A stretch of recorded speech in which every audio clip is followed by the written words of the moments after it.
ராணிப்பேட்டை மாவட்டம் ஆற்காட்டை அடுத்த வேப்பூர் பகுதியில் அமைந்துள்ள வசிஷ்டேஸ்வரர் முனிவரால் வழிபட்ட திருத்தலமான அருள்மிகு ஸ்ரீ பாலகுஜலாம்பிகை சமேத ஸ்ரீ வசிஷ்டேஸ்வரர் திருக்கோவிலில் மார்கழி மாத பிரதோஷ விழா வெகு விமரிசையாக நடைபெற்றது.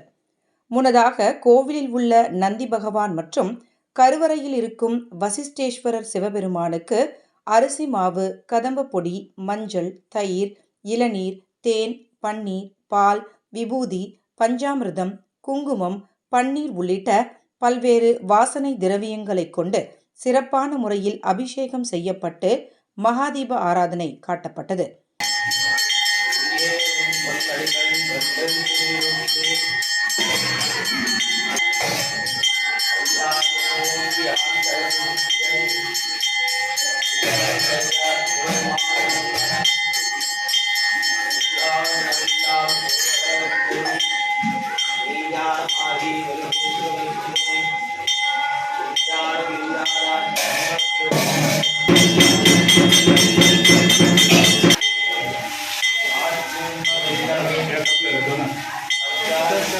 இந்த மார்கழி மாத பிரதோஷ விழாவில் வேப்பூர் மற்றும் அதனை சுற்றியுள்ள வட்டார பகுதியிலிருந்து ஏராளமான பக்தர்கள் கலந்து கொண்டு சுவாமியை வழிபட்டு சென்றனர்.